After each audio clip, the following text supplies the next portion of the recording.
What's going on, guys? Welcome back to a brand new video. Today we got the official season 2 reloaded patch notes, and there's so much to go over, so let's go ahead and jump into it. So they start off with the global gameplay changes for the multiplayer. It says upon aiming down sight, the crosshair will now transition directly to the center of the player's screen rather than easing into position. And then for customization, they have resolved an issue causing blueprints from the spare rib bundle to be less transparent than intended, adjusted colors of the incision blueprint for the Renetti to match its intended appearance. Music from Hans Zimmer MW3 music pack will once again play during matches. Resolved an issue in the gunsmith in which camos are not previewing properly on several weapons, and improved coverage of the dissolver camo on certain weapons. They did the UI features, so said new features added the ability to filter attachments by subcategories in the gunsmith, the optics, the hybrids, the thermal, sniper scopes, the muzzles as well, the underbarrels, and then they added the ability to track up to 5 challenges to view outside challenges menu. Track challenges will appear on the in-game pause menu and lobby.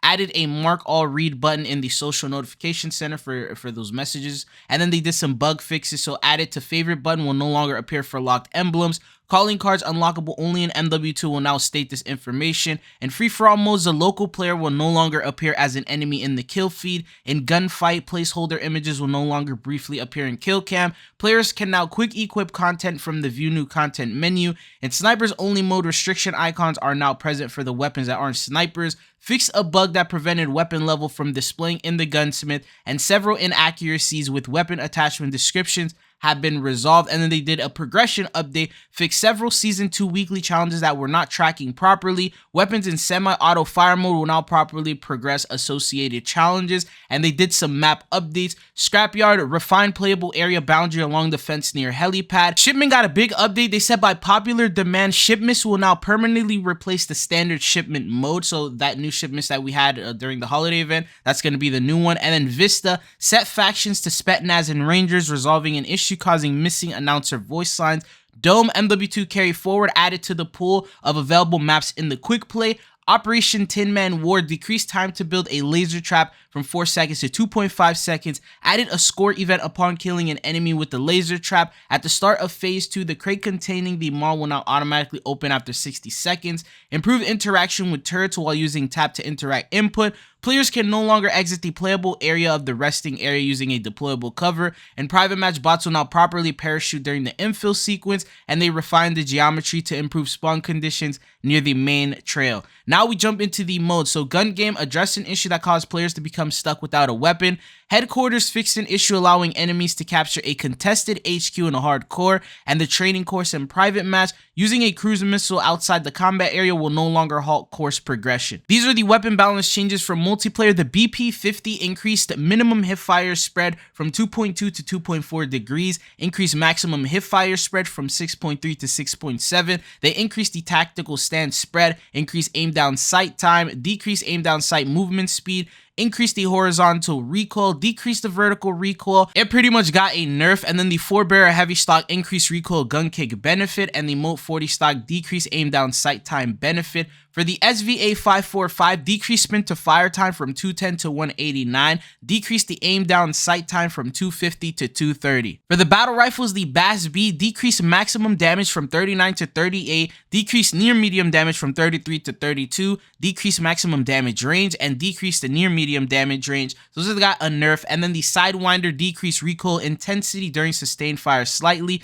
The A90 Venom stock decreased recoil gun kick penalty. The RB Rapid Strike grip increased the aim down sight benefit. And then for the MTZ 762, they only changed the Jack Heretic carbine kit, decreased horizontal recoil, increased vertical recoil. Incompatible underbarrel attachments can no longer be equipped. Jumping into SMGs, for the Ram 9, only attachments were adjusted. The Speedway V5 short barrel decreased aim down sight speed penalty, increased recoil gun kick benefit, and increased recoil control benefit. The FSS Imperator light barrel increased damage range, they increased the bullet velocity benefit. And then the Boreal 6C suppressed barrel decreased the bullet velocity penalty and decreased the damage range penalty. For the AMR9, the Jack Eaton double barrel kit, the bullets are now fired in a vertical column rather than a horizontal spread. WSP9 decreased minimum standing hipfire spread, decreased maximum standing hipfire spread, and decreased tactical stance spread. Rival 9, the Jack Headhunter carbine conversion, increased near medium damage range, and the PDSW from MW2 improved alignment of the default iron sight optic. Lockman sub increased maximum damage range, increased near medium damage range, increased medium damage range, and increased the far medium damage range, so that looked like it got a buff. Shotguns, the Lockwood 680 barrel attachment damage pellet count now remains at 6 regardless of ammo capacity. The LMGs, the Pull-Me-Out 7.62 increased strength of aim down sight idle sway, Jack Annihilator decreased bullet velocity, the Bruin MK9 decreased aim down sight time, increased the lower torso damage, the movement speed, the crouch movement speed, the tactical sprint speed, and the aim down sight movement speed.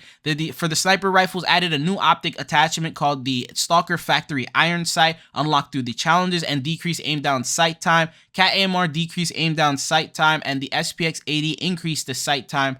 And then for the handguns, the Core 45 XRP conversion kit increased bullet velocity. For the Renetti, the Jack Veracity kit resolved an issue causing specific attachment combinations to corrupt the weapon's appearance. And then they also detail stats in the gunsmith will no longer display improper tactical stance spread value. The 9mm Damon handgun rear grip added missing pistol fast draw benefit. Launcher Storm Ender EMP effect will not properly apply to enemies in free-for-all. Attachments, hybrid optics, incompatible attachments can no longer be equipped on MW2 shotguns. Underbarrel launchers addressed an exploit that allowed players to fire unlimited projectiles. The Jack Limb Ripper got an update, increased movement speed while revving, increased damage range, increased the damage from 36 to 50. Players will no longer damage themselves and resolve the compatibility issue. For the equipment, stun grenades resolved the issue causing the movement reduction effect to be removed upon sprinting. EMD grenade added additional UI elements to better communicate when an enemy is tracked. Tracked enemies will now appear as a constant ping and resolve the issue preventing enemies from being tracked in free-for-all. Players can no longer die unexpectedly when an EMD is thrown at vehicles. For field upgrades, ACS improved detection of objective flags near slope surfaces in domination. And for killstreaks, cluster mines resolved a bug that prevented players from deploying the cluster mine killstreak. And then for the remote turret, players with the tap to interact option set no longer will be unable to reload their weapon with the remote turret active. Multiplayer rank play restrictions, melee weapons, the soul render, and the equipment vest restrictions, the Rhino modular big vest. And then they did a couple of bug fixes. Jumping into the zombie side of things now. The first thing is they have officially added containment levels. They never mentioned them in the earlier patch notes, but they actually mentioned them here, and they talk about tier 1. You start with 500 essence. Next time you exfil at level 5, start with 5 armor plates. Tier 3 level 8 start with 1,000 essence. Level 12, 30% discount on Perca-Cola machines. And it pretty much continues on. So they have officially confirmed that. And then the rest of the content that they talked about, we've already discussed in past videos. So just know that that is here. Also for gameplay, contracts address multiple instances of contracts spawning in Warlord strongholds. Zombies, Ether Worms, Greylorn will no longer follow players to the final exfil helicopter. Zombies address multiple instances where zombies would be unable to target or follow a player. Terminus outcome Warlords. Defeating a Warlord now grants a guaranteed Wonder Weapon case. Warlord Carries has arrived and will have a week-long spotlight at the start of Season 2 Reloaded. And allies, Zombie Hellhounds players can no longer activate a dog bone while in the water. And then for the weapons, Season 2 weapons, SMG Ram 9 decrease critical hit damage when Pack-a-Punch. Instead, the Ram 9 will fire an extra bullet when Pack-a-Punch, which allows it to overperform with the previous tuning. Pistols, Basilisk addressed an issue that prevented players from infilling with the Opus and Trigger Finger Basilisk blueprints. For the killstreaks, close an exploit that allowed players to become invulnerable while using the Juggernaut killstreaks. For the UI, address an issue where contract UI elements would disappear if a player left the squad while the contract was active. And stability added various crash and stability fixes. And that's pretty much all the patch notes they gave us. Now we jump into Warzone. We have a new mode called Vandal Battle Royale. Vandal now offers the beloved Battle Royale experience with its unique map design and player count of 72. This mode brings fresh pacing and makes for a great addition for Battle Royale fans. Champions Quest Vandal Battle Royale will debut with its own version of the Champion Quest. While the quest remains similar in nature, this version will come with its own unique elements. You have just the 3 different elements. Important notes, victories on both maps will count towards the Champion Quest progression. Successfully completing the mission will award players with the same items on both maps, so the rewards haven't changed. They also provide a photo of the new playlist that we have. This is just like a calendar of all the upcoming playlists for the entire Season 2 Reloaded update. And then we go on to talk about the other things that are coming in. For example, we have general adjustments. Upon aiming down sight, the crosshair will now transition directly to the center of the player's screen rather than easing into position, which I talked about in the multiplayer section. The weapon adjustments and balance changes. ARs MCW near mid damage increased to 26 from 24, and the mid damage increased to 23 up from 19. The Holger 556 max damage increased to 38 from 35. Max damage range increased. The near mid damage range set to 34, and the near mid damage range set to 45 meters. The BP50 max damage decreased. The near mid damage decrease. Increased minimum hip fire spread. Increased maximum hip fire spread. Increased tactical stance. Increased aim down sight time. Decreased aim down sight movement. Increased the horizontal recoil. Decreased the vertical recoil. So that's a pretty big nerf for the BP50. I don't think that's meta anymore. And then the 4-barrel heavy stock increased recoil gun kick benefit. The Moat 40 stock decreased aim down sight benefit. For the SVA 545 decreased sprint to fire time and decreased the aim down sight time. The Ram 7 maximum damage range decreased to 26.67 meters from 33. The battle rifles MTZ 762, the max damage was nerfed. The minimum damage was nerfed. The neck damage modifier has been decreased. Lower torso damage modifier decreased. Head damage modifier decreased.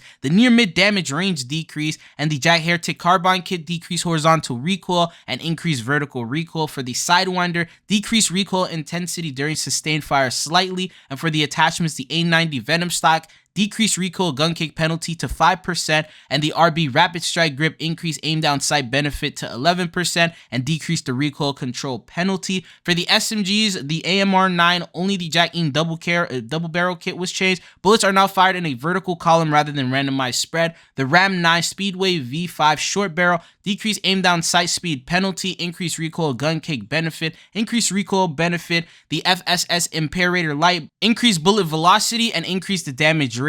For the Boreal 6C, decreased damage range and decreased bullet velocity. So the Ram 9 itself, I don't think got any updates. The WSP9 decreased minimum standing hipfire spread, decreased maximum standing hipfire spread, and decreased the tactical stance spread. The Rival 9, the Jack Headhunter carbine kit near mid damage range increased. The PDSW improved alignment of the default iron sight. For the shotguns, Lockwood 680 barrel attachments damage pellet count now remains at 6.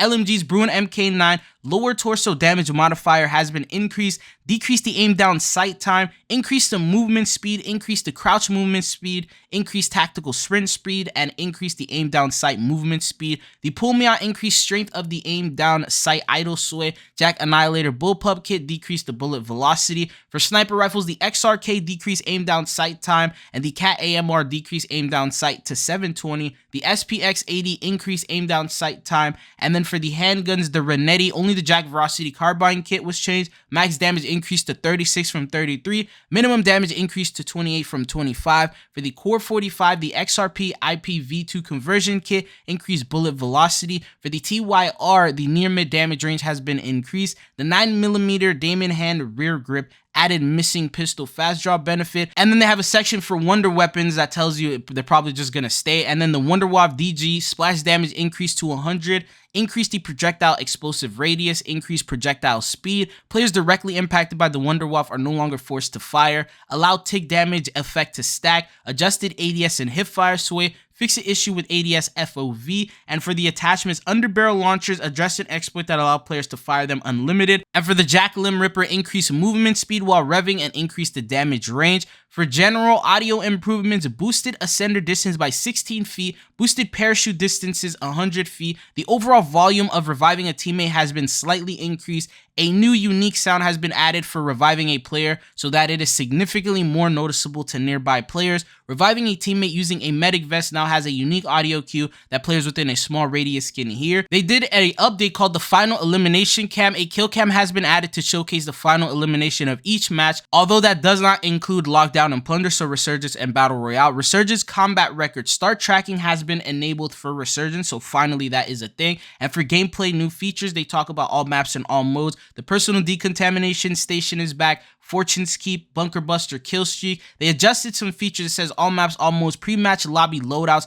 Players can now instantly swap loadouts in pre-match lobby rather than having to respawn with the new selection. Looting improvements. Significant improvements have been made to the top and bottom shelf auto looting system. Players can now expect a more consistent and predictable auto pickup range for loot that is both above and below players' current height and level. Audio improvements. The overall volume of reviving a teammate increased. A unique sound was added, which we talked about. Reviving a teammate using a medic vest, different sound. Not sure why they said that twice. You have the backpack, auto refill, field upgrades, kill streaks, tacticals, and lethal equipment equipment will now auto-equip if the identical item is found in the backpack. If not, the next closest non-identical item will auto-equip. Redeploy pack flare. A flare will now appear when players respawn via a redeploy pack. Minimap vehicles increase the distance at which enemy vehicles will appear on the minimap. For all maps, most wanted time, reduce the most wanted contract time and resurgence game modes to 3 minutes instead of 4. For Fortune's Keep, they did loot adjustments. Killstreak spawns have been reduced by approximately 30%. A maximum of 1 killstreak will spawn in base and legendary caches. Supply boxes will now spawn more armor plates. Thank you.